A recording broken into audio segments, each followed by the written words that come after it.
hay'adda Taakula Somaliland Community ayaa waxay ka bilowday wajigii labaad ee mashruuca biyo dhaaminta dadka ay saameynta badan ku yeesheen ee ku nool deegaanada hoos yimaada Ceelaf Weyn, Garadag, Ceerigaabo, Baran iyo Laasqoray oo dhamaantood ka tirsan gobolka Sanaag. ugu horreyn waxa tafaasiil ka bixiyay ulajeedka biyo dhaamiskan Maxamuud Maxamed Ducaale oo ah sarkaal ka tirsan hay'adda Taakula Somaliland Community, waxana uu yiri hay'adda Taakula Somaliland Community oo kaashanaysa hay'adda UNICEF waxaanu wajigii labaad ka bilownay biyo dhaaminta degmooyinka hoos yimaada gobolka Sanaag, Garadag, Ceelaf Weyn, Baran, Ceerigaabo iyo Laasqoray, kaasoo dadka abaaruhu saameeyeen lagu taakulaynayo biyo family walba tiradan 3254 qoys.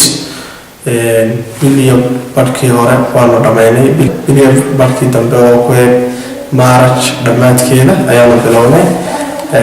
abaartu way sii baahday, dad badan bay saameysay.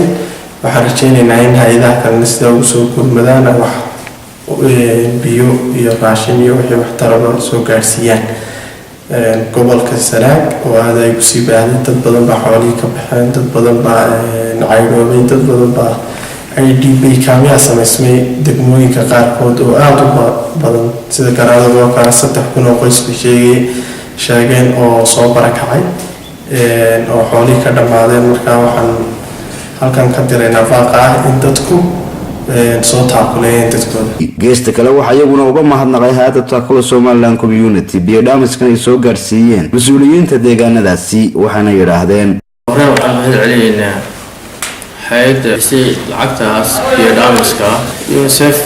waxaan kaloo mahadcelinaynaa hay'adda Taakula oo iyana hawshaas fulinaysa insha Allah taala. marka horena way fuliyeen, si wanaagsan way fuliyeen, xilli ay ku habboon tahay waa la fuliyay. hawshaas loo baahnaa. halka maanta waxa biyo ka shubeysa Taakula ay soo bixiyeen biyaha UNICEF.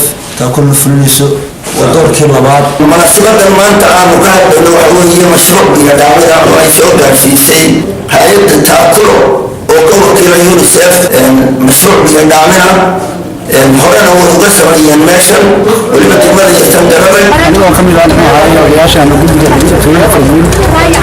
وحن هذا لا بس كذا وقلنا هذا عيننا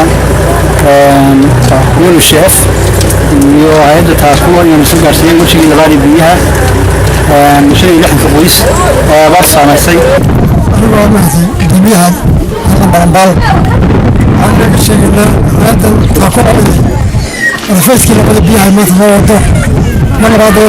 أحمد مرسل عسكري TV عالمي يونيفرسال Ceelaf Weyn.